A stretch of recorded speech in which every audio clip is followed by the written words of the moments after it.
En la hora de la verdad, el invitado del día. Presenta Colsubsidio, con todo lo que te mereces.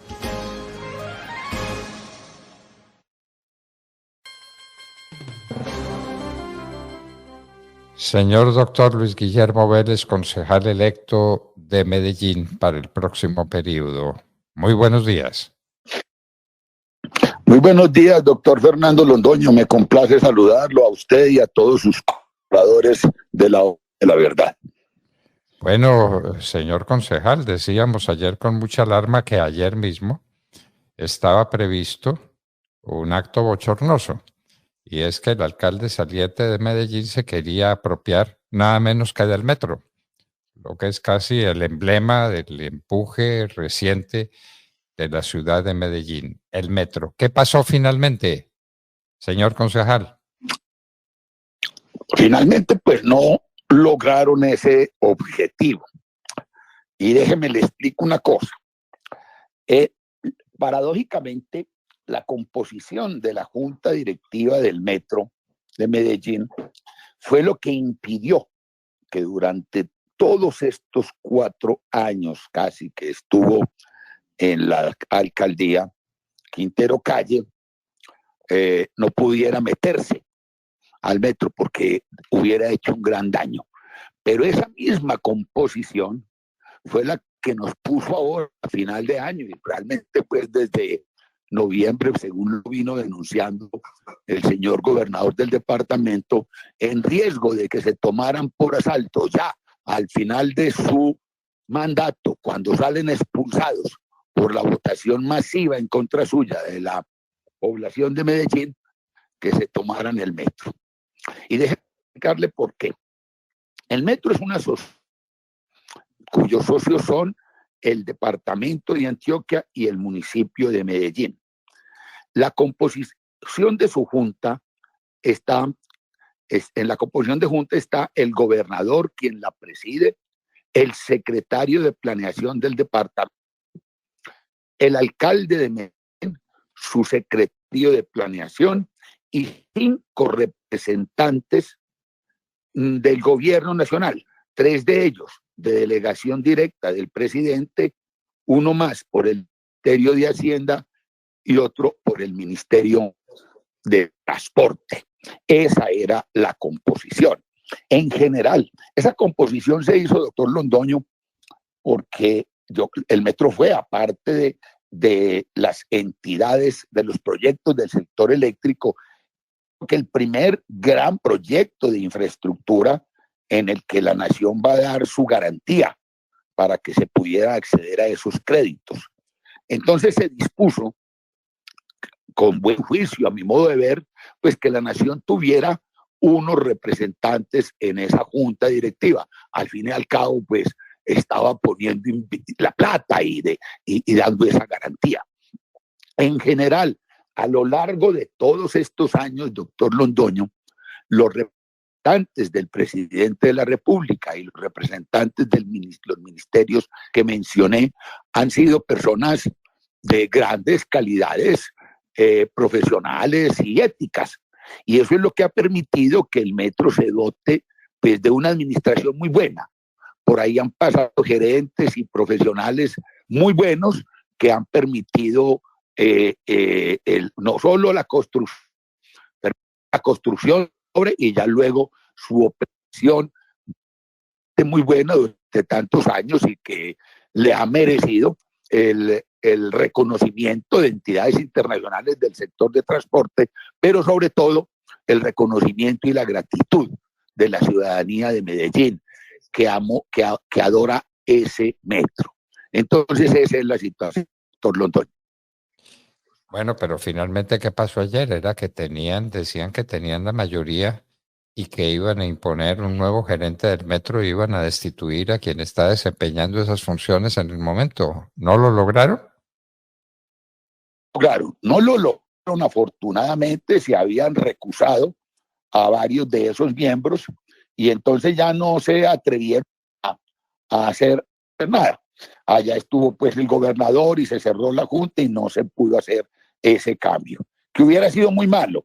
El gerente actual, el doctor Elejalde, es un hombre de esa empresa, ese hombre se hizo allá, es un gran técnico y ha dado muy bien su empresa. Un logro muy importante, doctor Londoño. Todos esos vagones que se importaron y con los que va a operar el metro sean 50 vagones, se reestructuraron, se modernizaron. Todo acá en los talleres del metro, con tecnología y con trabajo acá del metro. Entonces, y con la participación de la ingeniería y de la Universidad de AFIT en particular. Entonces, y salió una patente de ese gran trabajo. No lograron y esperemos pues que continúe dando pues ese gran vicio que da aquí.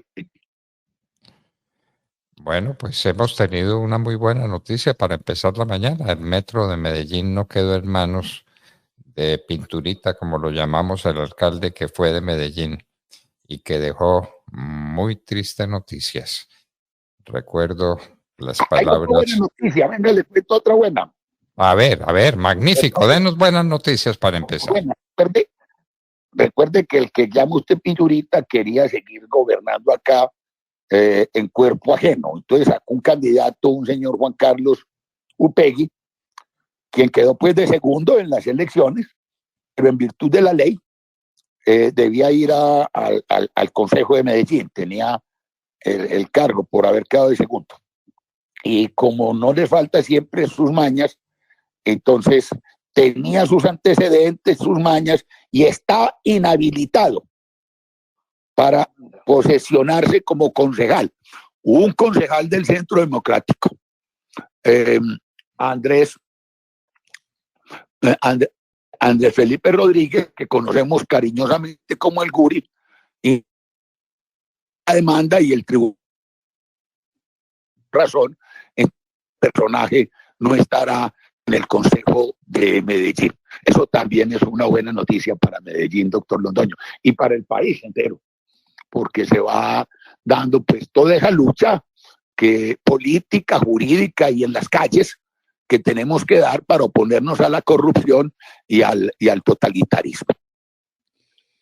Bueno, y no podemos pasar la oportunidad con usted, uno de los grandes economistas que tiene este país, para que nos cuente cómo vamos y cómo va el proceso inflacionario en Colombia y cómo va el tema del desempleo y del empleo informal, que es una manera de mimetizar o de maquillar o de esconder la realidad terrible del desempleo en Colombia. ¿Qué nos cuenta, doctor Vélez? Doctor Londoño, ilusión monetaria. Recuerda, ese es el nombre que en la economía se le da a un simplismo económico que consiste en creer que aumentando la cantidad de dinero se aumenta la riqueza real. Ya en Argentina, en todas partes se ha visto lo que eso significa. Y es la creencia también de que el incremento de las variables nominales, ¿sí?, es también un incremento de las variables reales, de que aumentando el salario nominal exageradamente se va a lograr un aumento del salario real. Esto es lo que expresaba esta semana en su cuenta de Twitter el presidente de la República, cuando regañaba a Fenalco, porque Fenalco rechazó la detención de la central sobre el salario mínimo que pretenden que se incremente 18%. Y al presidente le parece eso muy bueno, que porque eso genera demanda. Entonces, si es 18, entonces ¿por qué no hacemos que sea 33 o 72 o 100, como ha sido en otras partes? Ese es el problema que tenemos, y que estamos padeciendo acá de economistas, de gente desconocedora de los principios más elementales de la economía, pues manejando el país. Por eso ha sido tan complicado controlar la inflación. Ha sido muy complicado porque Mire, el año pasado el salario en ese 16%. Y una de las consecuencias fue que justamente las personas daban el salario mínimo o un poco más, se redujeron y aumentaron las personas que ganan menos del mínimo. Es decir, creció aterradoramente la informalidad. Creció aterradoramente la informalidad.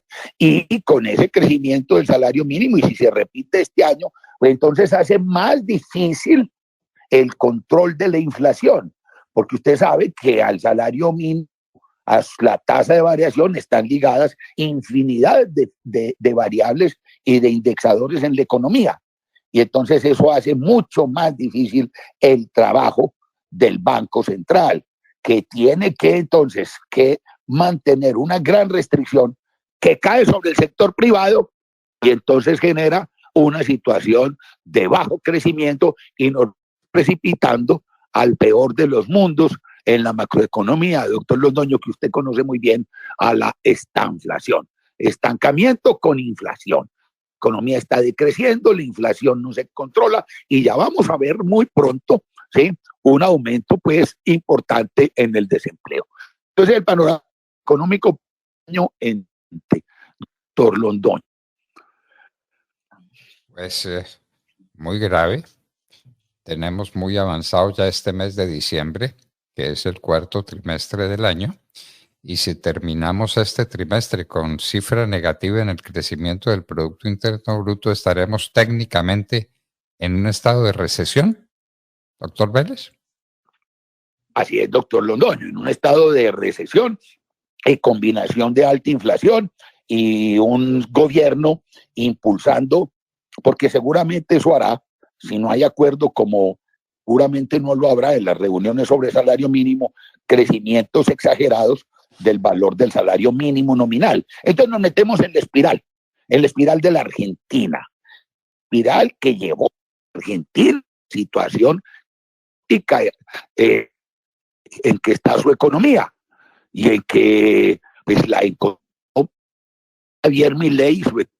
Es aterrador el cuadro de la situación de esa economía que presentó recientemente el ministro de Hacienda y el propio Javier Milei en su posesión. Entonces, si no logramos frente a estas cosas que se están dando en este gobierno, entonces nos precipitaríamos a esa situación, doctor Londoño. Bueno, doctor Vélez, para terminar, usted es una persona muy considerada y muy suave. Se refirió al ataque que le hizo el presidente Petro a Fenalco, pero no dijo la frase completa o la frase que utilizó, que Fenalco se proponía esclavizar la fuerza del trabajo. ¿Cómo le parece? ¿Cómo le parece esa expresión del presidente de la República frente a alguien que critica objetivamente el monto de un salario mínimo que nos conduciría a las puertas de una hiperinflación o quién sabe a qué tipo de desastre económico? Esclavizar las fuerzas del trabajo. De manera que si usted no está de acuerdo con el salario mínimo, está esclavizando las fuerzas del trabajo. Eso le indica por anticipado que Petro va a aceptar ese 18% de aumento del salario si no se logra un acuerdo en la mesa de concertación que parece que no se va a lograr. Yo sí creo, pero y también indica por anticipado esa expresión, ¿sí?, pues lo que se nos viene con este gobierno y Gustavo Francisco Petro Urrego, que lo encabeza doctor Londoño, es una amenaza muy grande, no solo en lo económico, sino porque el tipo de lenguaje y el tipo de presión, forma en que ataca a sus opositores en lo económico, en lo político, muestra su tendencia totalitaria, antidemocrática, intolerante. Entonces sí, también muy aterrador esa situación, doctor Londoño. En fin. Bueno, pues como siempre, inmensamente agradecidos con usted, muy contentos con las buenas noticias que nos trae sobre el Metro de Medellín e inmensamente preocupados con las perspectivas económicas que tiene este país y que se va a expresar, entre otras, con un salario mínimo que va a ser o que podría ser catastrófico para la economía nacional. Bueno, señor doctor Vélez, como siempre, inmensamente agradecidos con su presencia en la hora de la verdad. Doctor Londoño, muchas gracias. Me gusta mucho conversar con usted. Aprovecho pues para desearle a usted, a Demar, a los colaboradores y a todos los de la verdad, una feliz Navidad y mucha esperanza en el año nuevo que tenemos el país defendiendo la libertad y defendiendo la economía del mercado. Un abrazo cariñoso para todos. Muchísimas gracias. Y como decíamos cuando éramos niños y lo repetimos ahora, ¿qué nos va a traer el niño Dios? Que nos traiga paz, que nos traiga amor, que nos traiga bienestar, que nos traiga resignación para soportar las dificultades de la vida y que nos traiga esperanza